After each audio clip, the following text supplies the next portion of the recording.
Hello friends, आज का हमारा नेक्स्ट टॉपिक रहेगा एल्यूमिनियम हाइड्रोक्साइड, जो कि एक एंटासिड ड्रग है। इससे पहले हमने पढ़ा था सोडियम बाइकार्बोनेट। लास्ट वीडियो में बहुत लोगों ने मुझे बोला कि वीडियो थोड़ी लंबी हो जा रही है, हमें समझने में दिक्कतें आ रही है, इसलिए मैं अब आगे के जितने भी ड्रग्स रहेंगे उसे पार्ट वाइज करके मैं समझाऊंगी, ताकि आप लोगों को हर चीज़ें अच्छे से समझ में आए। तो स्टार्ट करते हैं। नेक्स्ट एंटासिड जो ड्रग है हमारा एल्यूमिनियम हाइड्रोक्साइड। देखते हैं फॉर्मूला। इसका फॉर्मूला है AlOH का होल 3। नेक्स्ट है कैटेगरी एंड क्लास। ये एज ए एंटासिड तो यूज़ होता ही होता है, साथ ही एंटी रिफ्लक्स एजेंट के रूप में भी यूज़ होता है और एंटी अल्सरेंट में भी यूज़ होता है। मीन्स एंटासिड मीन्स एसिड को कम करने के लिए, एंटी रिफ्लक्स एजेंट जो हमारे स्टमक में एसिडिटी के कारण रिफ्लक्सिव रिएक्शंस होते थे उसे रिड्यूस करने के लिए, और अगर अल्सर जनरेट हो गया है तो उस चीज़ को क्या करने के लिए, ठीक करने के लिए।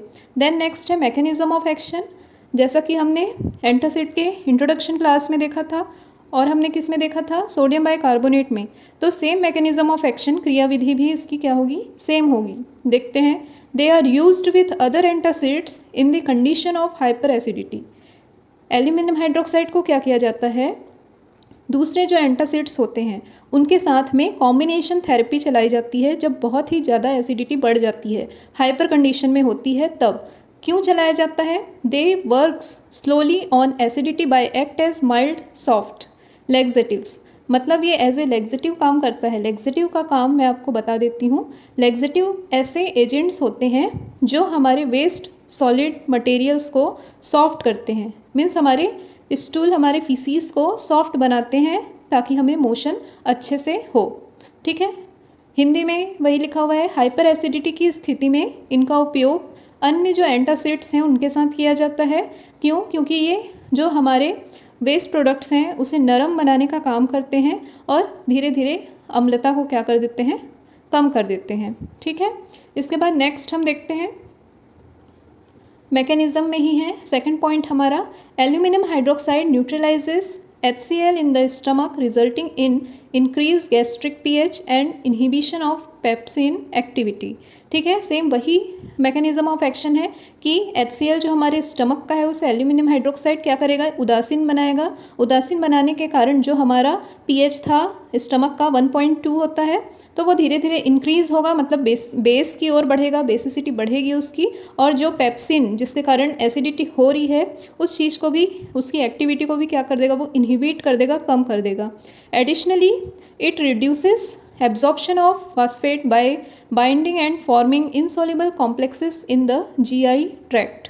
इसके अलावा दूसरा इसका क्या काम होता है कि ये जो फास्फेट होता है हमारे स्टमक्स में, है ना, उस चीज़ के एब्जॉर्प्शन को भी कम कर देता है। कैसे कम करेगा, उस फास्फेट के साथ जाके एल्यूमिनियम हाइड्रोक्साइड बाइंड हो जाएगा, जुड़ जाएगा और ऐसे कॉम्प्लेक्स बनाएगा, मतलब ऐसे प्रोडक्ट्स बनाएगा जो कि क्या होंगे, इनसॉल्युबल होंगे हमारे GI ट्रैक्ट में।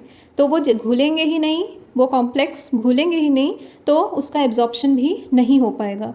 ठीक है, नेक्स्ट देखते हैं। एल्यूमिनियम हाइड्रोक्साइड पेट में HCl को निष्क्रिय कर देता है, जिसके परिणाम स्वरूप गैस्ट्रिक pH में वृद्धि हो जाती है और पेप्सिन की जो गतिविधि होती है उसको भी ये क्या कर देता है, पूरी तरीके से निष्क्रिय या निषेध कर देता है। इसके अतिरिक्त यह GI ट्रैक्ट या हमारा जो गैस्ट्रोइंटेस्टिनल ट्रैक्ट है उसमें कुछ अघुलनशील परिसरों को बांधकर एवं बनाकर फास्फेट के एब्जॉर्प्शन या अवशोषण को भी कम कर देता है। ठीक है, तो ये 2-3 तरीके से ये क्या है, एल्यूमिनियम हाइड्रोक्साइड वर्क करता है। नेक्स्ट देखेंगे यूजेस, क्या क्या इसके उपयोग हैं। तो पेप्टिक अल्सर में जो पेट के या आंत के छाले होते हैं उसमें एल्यूमिनियम हाइड्रोक्साइड का यूज़ किया जाता है उसे ठीक करने के लिए, है ना। पेट में जलन हो गया, हार्ट बर्न, इस चीज़ को भी वो दूर करने के लिए इसका उपयोग किया जाता है। इसके बाद नेक्स्ट है इसोफेगाइटिस। इसोफेगाइटिस में inflammation of oesophagus with damaging their tissues. इसका मतलब होता है कि जो हमारा इसोफेगस है उसके जो टिश्यूज़ हैं उसमें क्या होना, इन्फ्लामेशन होना, जलन होना, सूजन आना, है ना। उसके कारण क्या होता है, वहाँ की टिश्यूज़ डैमेज होने लगते हैं।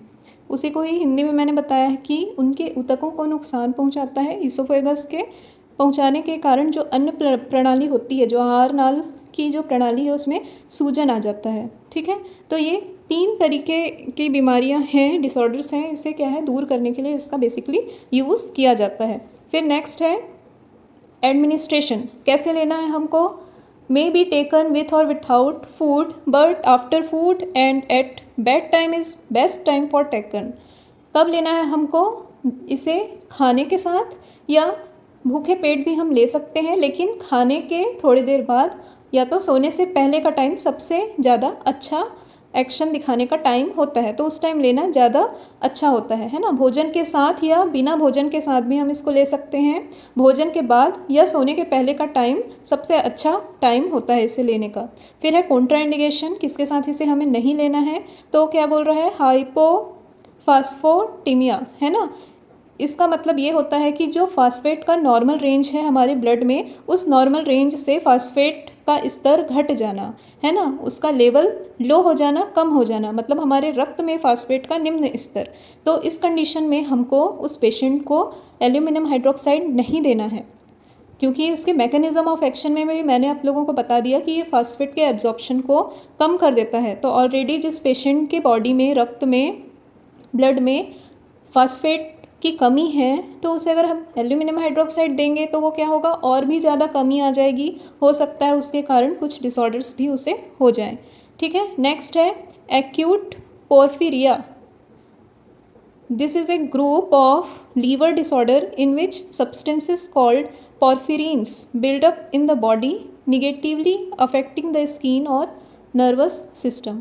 ठीक है, एक्यूट पोर्फिरिया एक ऐसा लीवर से रिलेटेड डिसऑर्डर है जिसमें क्या होता है, पोर्फिरिन नाम का एक केमिकल होता है हमारे बॉडी में, उस केमिकल का कंसंट्रेशन क्या हो जाता है, बढ़ जाता है। बढ़ने के कारण वो धीरे धीरे हमारे स्किन और न्यूरॉन्स, है ना, नर्वस सिस्टम को धीरे धीरे क्या करने लगता है, डैमेज करने लगता है ना। तो उसे ही हम क्या कहते हैं, एक्यूट पोर्फिरिया।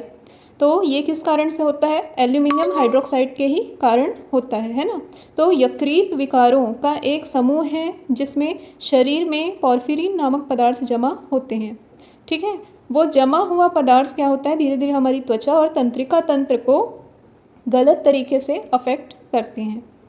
इसके बाद फिर नेक्स्ट देखते हैं स्पेशल प्रिकॉशंस, हमको क्या क्या सावधानियां बरतनी हैं, किनको हमको प्रिकॉशन में रख के ये मेडिसिन देना है, उसके बारे में हम देखेंगे।